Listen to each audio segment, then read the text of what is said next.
Thank you, David, and thank you everyone for inviting me here. This is a huge privilege, not because I'm the chief guest. I think it's a privilege mainly because I'm one of the parents who've had the opportunity, and I'll take this opportunity on behalf of all of you to put my hands together and thank Dhirubhai Ambani International School for doing what they're doing to our children. So I want to thank all the teachers, all the head of departments, Zareen, Farida. I mean, you are people I used to come to. When I have trouble, I come and look at their faces, go away, and I'm calm. Everything will be sorted out. Kavas sir, who's fantastic at cricket matches, shouts louder than anyone else in the world can. All the staff members, the management, the gentlemen who man the security outside, so wonderful. And so even the guy who does the parking back there, everyone for the last 13 to 14 years that I've been here, and especially my friend, Mrs. Neeta Ambani, thank you so much for looking after our children. Really, thank you very, very much. Okay, so good evening, boys and girls. Exams are over. If I may say so, damn school is over, which seemed an impossibility just a few years back. That horrible math or physics or whoever your least favorite teacher is, you will never have to see again. That PE coach who was always out to get you is done and dusted. I know everybody's looking there. You want to party now, relax, hang out with the beautiful friends you've made in the last 13 years, 14 or some less. The last thing you really want to do is sit here and listen to someone give you advice on life lessons and what the future holds for you. And to top it, my qualification to be doing this is zilch, nada. Not at all, nothing. Really, apart from the fact that Neeta and I are friends, and thus I have some benefits. My reason to be here is the same as that of your elder brother or your sister being allowed to do things that you're not allowed to do at home. I'm like them, older, that's all. So if you think that I have had a successful career, as I was getting very embarrassed when David was recounting, because also it's been so many years since I've got an award now, yeah. It's just like got to work harder.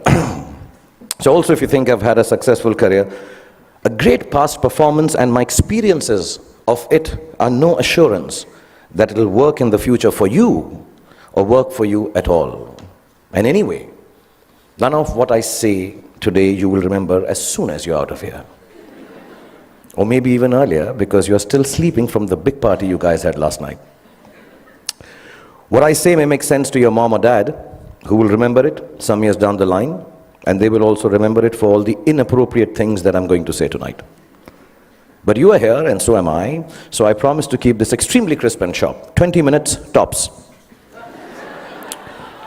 But be rest assured, I understand if some of you walk out in the middle of my speech for bladder control reasons. Feel free to do that. Feel free, because that's what essentially my talk is about. Feeling free, the freedom to be yourself, to listen to your inner voice and never let anyone tell you who you are or who you ought to be, including me. These are the only years of your life in which you will be allowed to make regret-free mistakes. As you do so, you will chance upon your dreams and hopefully make a happy life out of their fulfillment. When you get to be 50, as some of your parents are, none of the mothers, they all look 35. They're all looking extremely hot. Some of your parents are, and like I am, you will know that the bulk of your regrets are from not having done what you wish to do. So don't hold it against your over-diligent father who's telling you to study extra even post the exams. Your annoying mother who's still depressed that your handwriting is bad.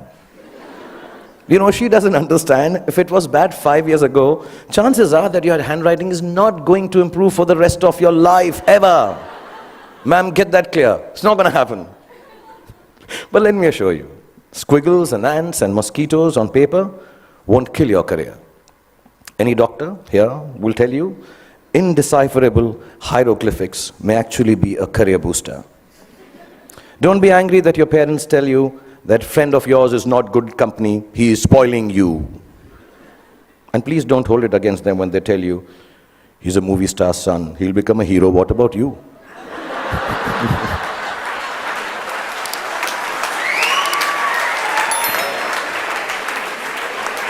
I mean, let me assure you, movie stars, sons and daughters also have to work.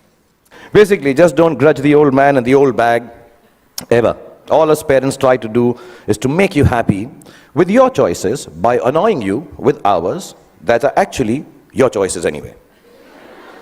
But you just don't know it yet. Your hormone levels are too high for you to understand this confusing logic. All you want to be is yourselves, and you're quite sure you know what that is. And I'm here tonight on your side only to confirm your conviction as you set forth into the big bad world from the loving shelter of Mrs. Neeta Ambani and all these wonderful and beautiful and warm teachers and faculty who have nurtured you to embark on your own journey through life. I was talking about parents because I think tonight is about parents. So I'm going to tell you something about my parents. My mother was top class. She was really cool. She loved me unconditionally, was beautiful like all mothers are, and believed I will be the most famous man in the world and I could do no wrong. In Delhi they say, "Hamara bachcha na is like the apple of my eye." Some Punjabi ladies make it bigger, like the pineapple of my eye. So I was the pineapple of my mother's eye.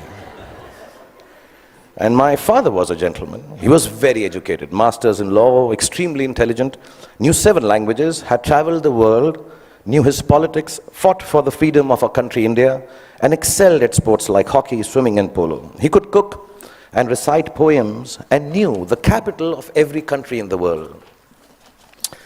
My father was also very, very poor. He was unemployed and struggling to make ends meet for 15 years of my life that I had the privilege of knowing him. From when I was 10 to when I was 15, not being able to afford fancy gifts for me, he would wrap up something old that belonged to him in newspapers and declare it as a birthday gift when my birthday came along. This, in the next 11 and a half minutes left that I have, is the story of the 5 gifts my father gave me and how they helped me become what I am today. When I was 10, my father gave me an old chess set. Chess is a reflection of life, they say, and as cliched as it sounds, it's probably true. The first thing it teaches you is that every move has a consequence, whether you perceive that it does or does not. Nothing you do, not a single moment, is empty of living. So think of things through, not always, but often enough so your life does not feel as black and white and as uniform as the squares on a chessboard. Sometimes in order to move forward, you might need to take a few steps back. And there's no loss in doing something that hurts in the short run, but proves worthwhile in time. Sometimes the queen might seem sexier. They always do. But if she gets taken by your adversary straight after you save her, then you might be better off saving your castle or the bald bishop instead. So don't always choose that which seems more desirable if something tells you it's going to get you into a whole lot of trouble. What I mean is also about tonight, drive home while your wits are about you instead of staying and getting stoned senseless after the party here. You can't get anywhere in chess if you don't look out for the little ones around you, the small pawns. Life is like that too. If you forget the smallest of your people or become foolish enough to imagine that the little graces you are given are of no value, you end up nowhere. When you look around you, learn to notice all the tiny little things that make your existence privileged and special. Just the fact that you are here, in this very moment, at this fantastic school, in the company of such adoring parents, is the product of immense love, hard work, and sacrifice on the part of many people present here. Taking your blessings for granted is the most ungracious stupidity, both in chess and in life. Then there's what they call, I don't know how to pronounce it, but sounds very cool, the zugzwang. The zugzwang, yeah. It's a really cool word. It sounds like a Chinese aphrodisiac. Zugzwang. But it actually is German for, okay, I'll tone this down. Oh fish, I got to get out of here. Anyway, for those of you who've never played the game, it's when you get so stuck that whichever move you make is a bad move. It'll happen to each and every one of you at some point in your lives for sure. A moment will come when it will look like there isn't anything going right and nothing you can do to prevent disaster? Ask me. I just finished Dilwale, followed it up with Fan. So, when you are in Zumzwang, kids, don't panic. Whenever there is trouble and you know there is no way out of disaster, don't panic. With a little embarrassment, you will survive it. Trust me. All you have to do is make a move. All you have to do is move on a bit.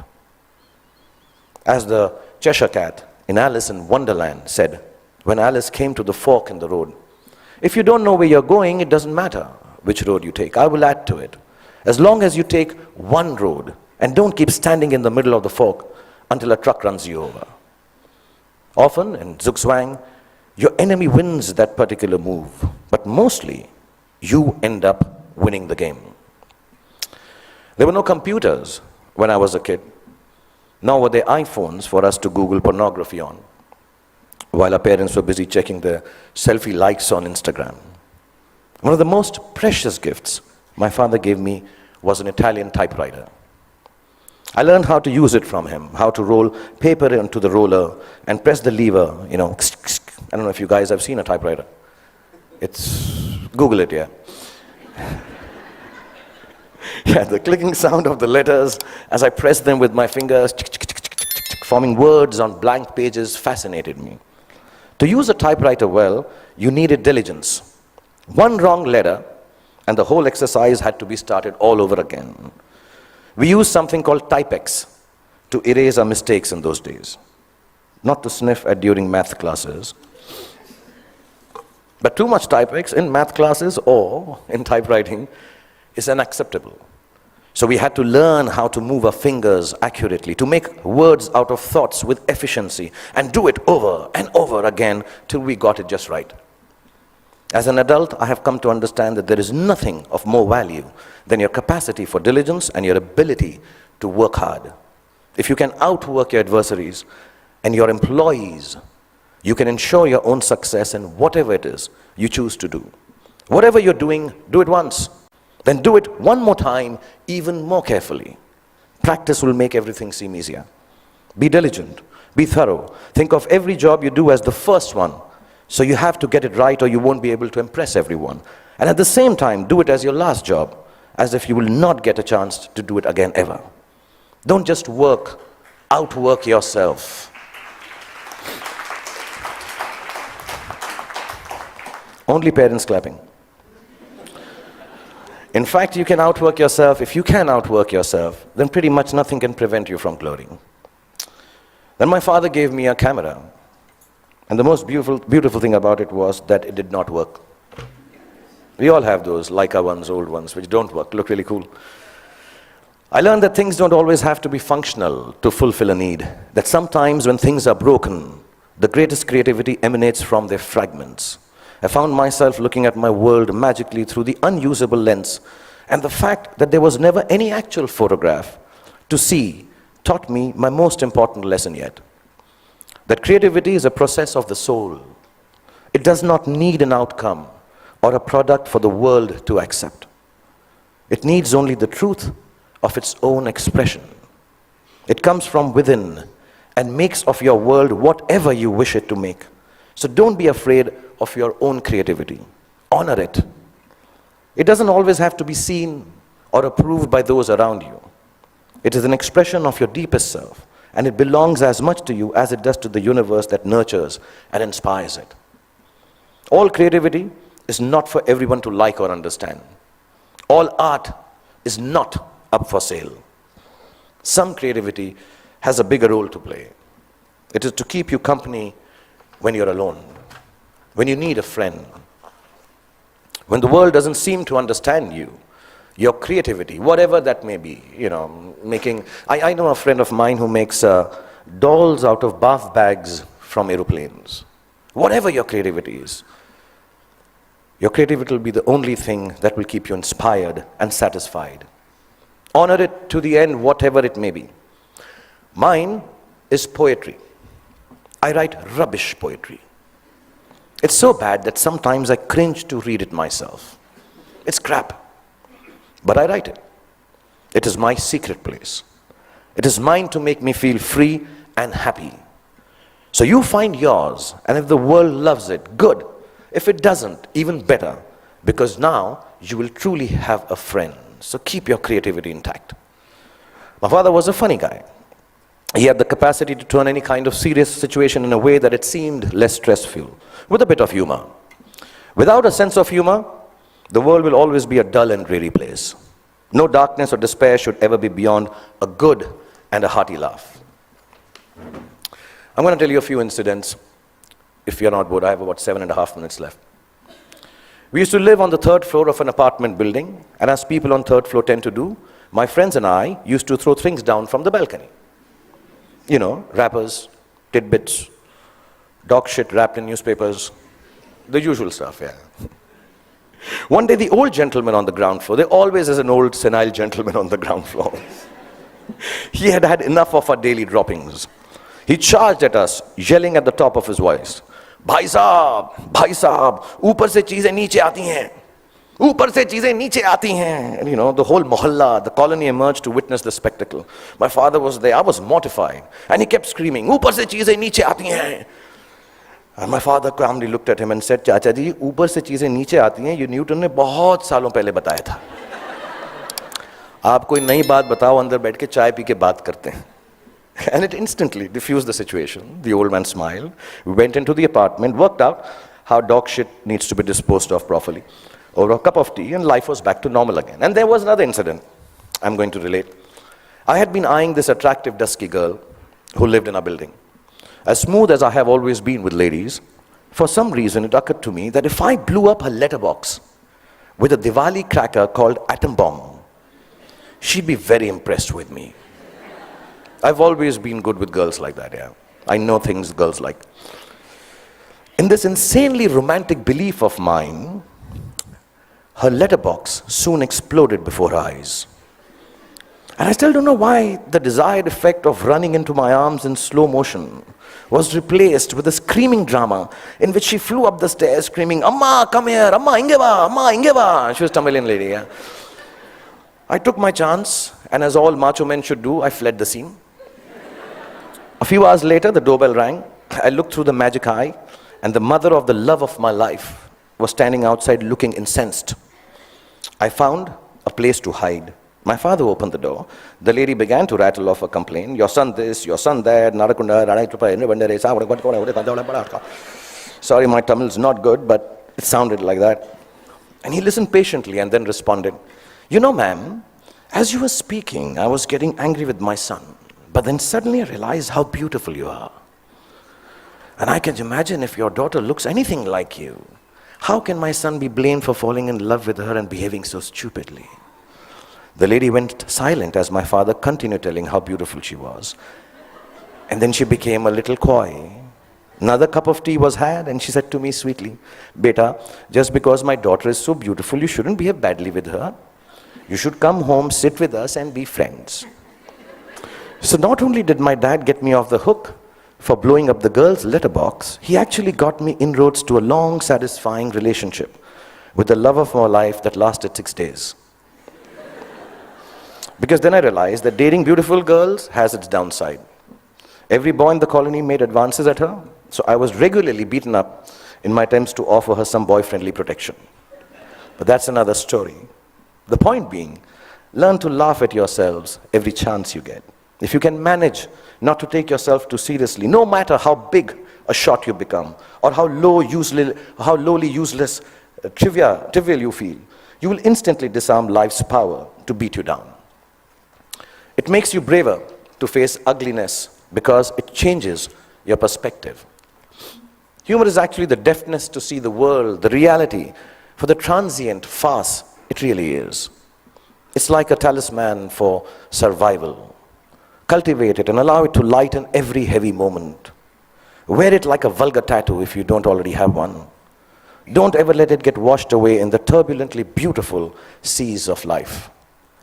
It's your ticket to staying young and childlike forever. And you'll realize why it matters to stay childlike when you're my age. And you watch this speech on YouTube with your children. I'll probably have kicked the bucket by then, having smoked enough cigarettes to light up a forest. But I certainly hope that you will have understood what I understand now. No, not that smoking kills, that part is okay. But what I'm referring to is what counts as the most beautiful and final gift that my father gave me.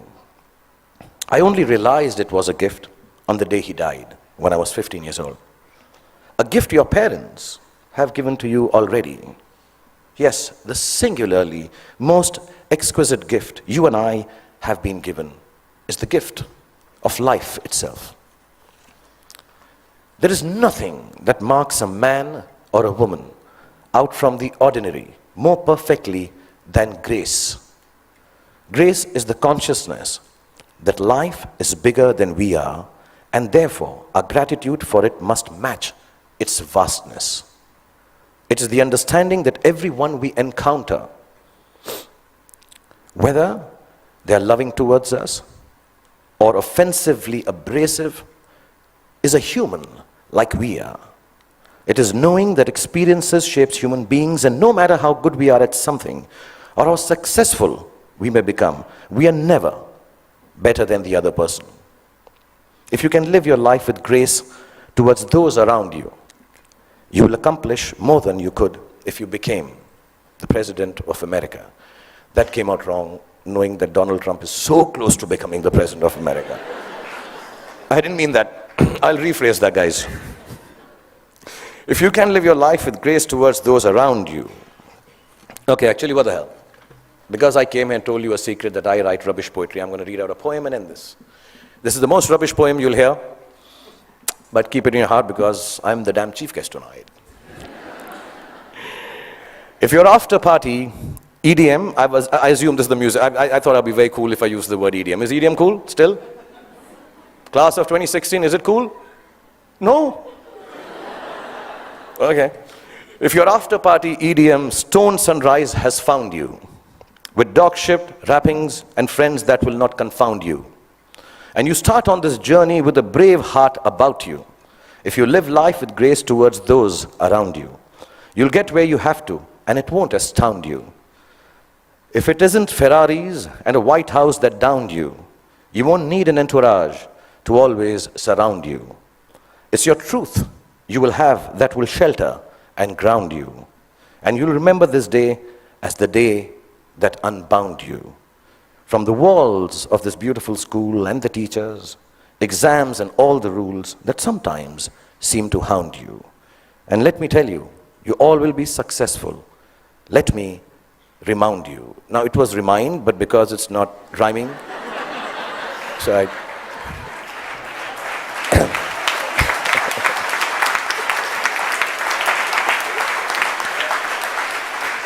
So boys and girls, go forth, be free, have fun, make wrong choices, make mistakes.